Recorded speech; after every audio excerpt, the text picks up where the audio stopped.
When Subaru unveiled the Legacy in 1989, no one imagined it would rewrite rallying history. It was a practical, all-wheel drive sedan, built to compete with family cars like the Honda Accord and Toyota Camry. A solid car, but nothing extraordinary. Yet, within a few years, this humble sedan would be carving its name into rallying folklore. But how could a commuter car compete in a sport dominated by purpose-built legends? And what daring gamble did Subaru take that could have spelled either glory or disaster? By the late 1980s, Subaru was an underdog. Known for dependable but quirky cars like the Leon, the brand was overshadowed by Japanese giants Toyota and Honda. Toyota was a behemoth, with its Camry reigning supreme as the ultimate family car. Honda, riding high on its Formula One dominance, had made the Accord a global icon. For Subaru, competing with these titans in the showrun was an uphill battle. They needed a game changer. Enter the Legacy. Bigger, faster, and more refined than anything Subaru had built before. The Legacy was designed to challenge its most illustrious rival. Yet, while the Camry and Accord basked in the limelight, the Legacy struggled to capture attention. Even Subaru's marketing team admitted that making the Legacy stand out would require more than just clever ads or competitive pricing. That's when they turned to motorsport. In 1988, Subaru Technica International (STI) was born with one audacious mission: to transform Subaru's humble lineup into motorsport legends. The idea was simple in theory, but radical in execution. You win on the rally stage, and you win in the minds of car buyers. For Subaru, this wasn't just a strategy, it was a lifeline. Rallying was a daunting choice. Toyota's Celica GT4 was already a force to be reckoned with, backed by a team with years of experience. Honda, though, focused on Formula One, had dabbled in rallying with its Civic, though it never posed a serious threat. Subaru, with no rally pedigree, was the odd one out. To industry veterans, the idea of Subaru throwing a mid-sized sedan like the Legacy into rallying was laughable, if not outright reckless. The Legacy's first test came in 1990 at the Safari Rally in Kenya. Known as the Graveyard of Cars, it was less of a race and more of a trial by fire. Drivers faced scorching heat, relentless dust, and terrain so punishing it seemed designed to break spirits and machines alike. Subaru's entry into this arena was nothing short of a baptism by chaos. The Legacy endured engine overheating, suspension failures, and breakdowns that left the team scrambling. Yet, against all odds, the car crossed the finish line. It wasn't a victory, but it was proof that Subaru wouldn't back down. Back in Japan, the reaction was mixed.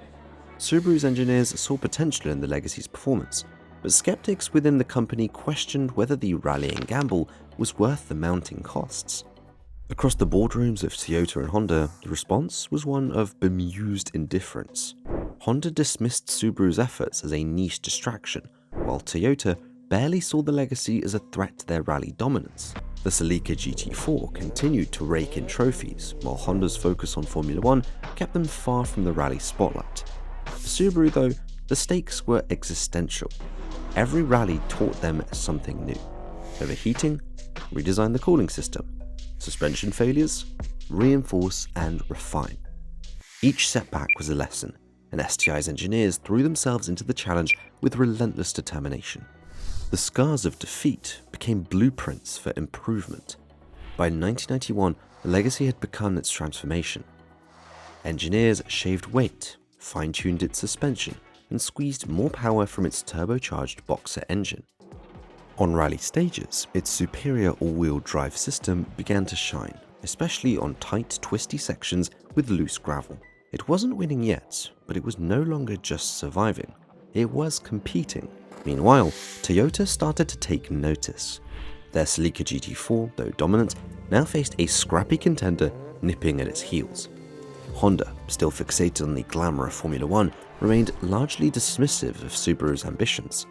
For Subaru, this indifference only fueled their determination. The Legacy wasn't just a rally car, it was a statement.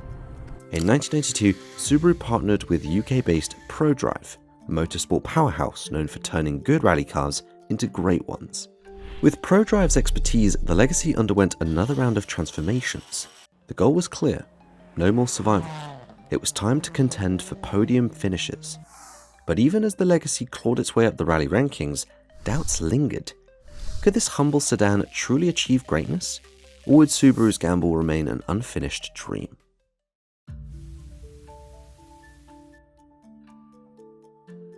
By 1982, Subaru's rally ambitions teetered on the edge of success and failure. After 2 grueling years on the World Rally Championship circuit, the legacy had endured setbacks that tested the patience and resolve of everyone involved. Inside Subaru Technica International, the mood was tense. Engineers worked through sleepless nights, executives wrestled with mounting costs, and drivers pushed a car that many believed had no place on the world stage. Could this experiment still be saved? Or was Subaru chasing an impossible dream? The arrival of ProDrive in 1992 brought a flicker of hope. Based in Banbury, England, ProDrive had earned its reputation by turning ordinary cars into rally champions. David Richards, the team's unflinching leader, had a knack for seeing potential where others saw only limitations. Subaru's legacy was exactly the kind of underdog project that Richards thrived on, but even he knew that this would be a monumental challenge. When ProDrive's engineers first assessed the legacy, their concerns were clear. The car was too big, too heavy, and too unwieldy for the tight, unforgiving stages of rallying. At over 1,200 kilograms, the legacy was a lumbering heavyweight in a sport that demanded agility.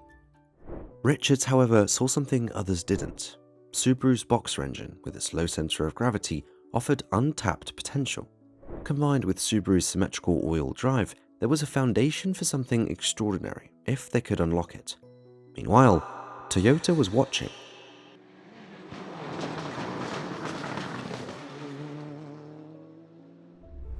For years, their Celica GT4 had dominated rallying, earning a reputation as an unstoppable force. With a turbocharged engine, all-wheel drive, and years of motorsport experience, the Celica was the car to beat. To Toyota, Subaru's entry into WRC seemed laughable at first. A boxy sedan with no pedigree trying to compete in a sport defined by precision and power. But by 1992, Subaru's persistence had caught Toyota's attention. When the legacy secured a surprising second-place finish at the Swedish rally, whispers of Subaru's potential began circulating. Inside Toyota's rally division, engineers studied the legacy's performance, noting its superior traction on icy gravel. The Celica GT4 still had the upper hand, but Toyota's confidence was shaken. Could this upstart brand really challenge their dominance? Subaru, meanwhile, faced its own internal struggles. Rallying was expensive, and every mechanical failure added to the growing doubts within the company. At the Acropolis Rally in Greece, one of the WRC's most grueling events, the legacy's progress unraveled. The searing heat and rocky terrain wreaked havoc on the car's suspension. Turbo issues sidelined their best driver, and once again, Subaru faced the humiliation of early retirement. Back in the pits, tension was palpable.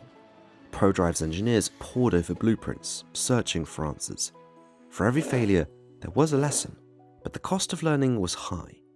As Toyota strategized to maintain its dominance, Subaru Technica International and ProDrive refused to back down.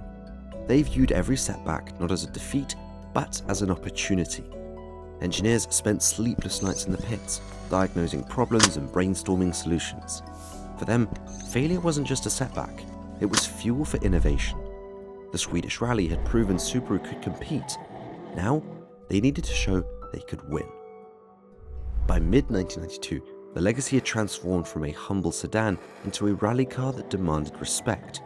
On gravel stages where grip and balance were critical, the car's symmetrical all-wheel drive came into its own. Rival teams, including Toyota, began to see Subaru not as an underdog, but as a genuine contender. Yet, even as the car earned respect on the circuit, the future was closing in. Behind closed doors, Subaru executives were already shifting their focus to a new car, the Impreza. The legacy's days in the spotlight were numbered, but it wasn't finished yet. ProDrive and STI knew the car deserved one last chance to shine, a rally where it could show the world just how far it had come. For the engineers who'd poured their souls into the project and the drivers who'd risked everything to pilot it, this wasn't just about racing, It was about vindication. The stakes couldn't have been higher. Subaru had clawed its way into the WRC, but Toyota loomed large, eager to defend its throne. Could the legacy secure a victory before its time was up, or would it fade into obscurity, remembered only as a stepping stone to something greater?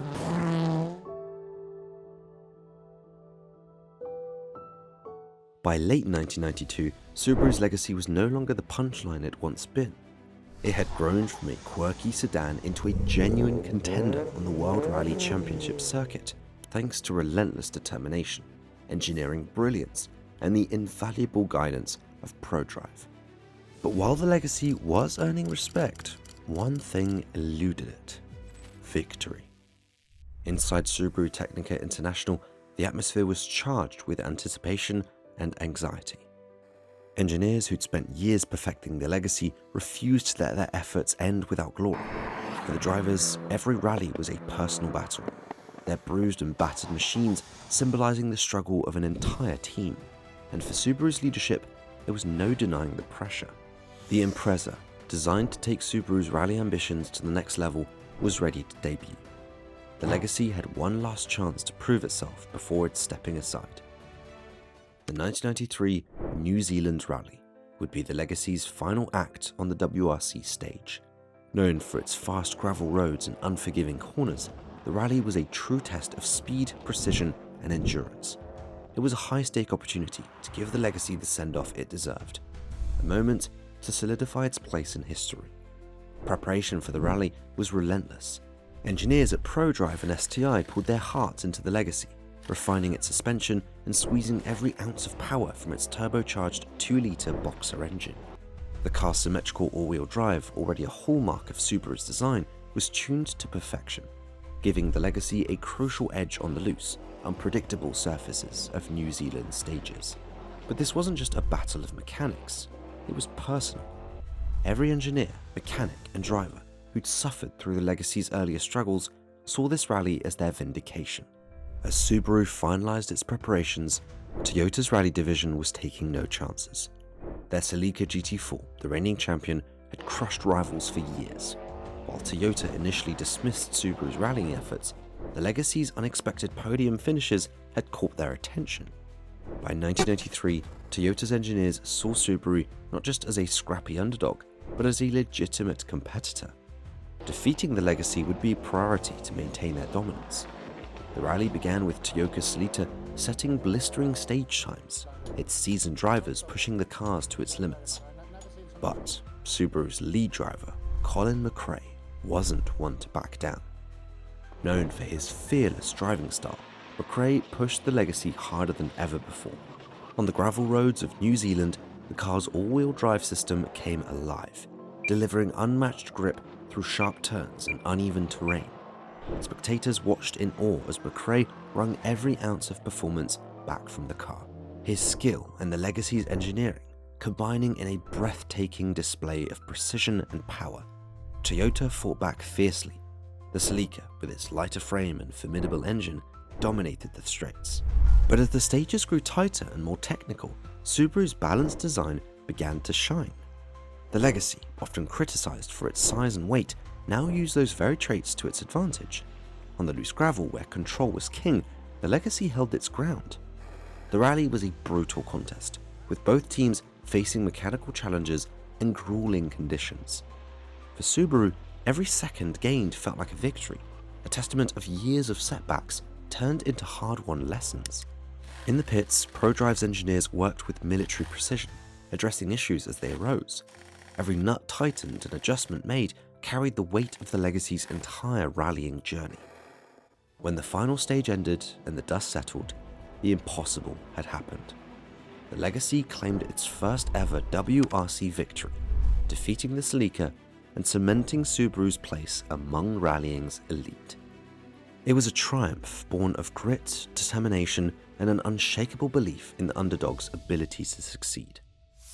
For Subaru, the win wasn't just a trophy, it was a marketing goldmine. Advertisements proudly showcasing the legacy's rally success, linking its rugged performance to Subaru's all-wheel drive lineup. In markets like the US and Europe, Where the legacy had struggled to compete with the Camry and Accord, sales surged. Buyers who once dismissed Subaru as a niche automaker now saw the brand in a new light: rugged, reliable, and capable of greatness. Toyota, meanwhile, re-evaluated its rallying strategy. While the Celica remained a dominance force, Subaru's victory was a wake-up call. Toyota's engineers began refining their approach, determined to reclaim the upper hand. The rivalry between the two brands would only grow, pushing both to new heights in the years to come. For Subaru, the legacy's triumph marked the end of an era. The Impreza, a smaller, nimbler car designed to build on the legacy's achievements, was ready to take the baton. But even as the legacy stepped aside, its story continued to inspire. It proved that even the most unlikely contender could rise to the top through perseverance and ingenuity. In the annals of rallying history, the legacy's victory was more than just a win. It was a declaration that Subaru belonged.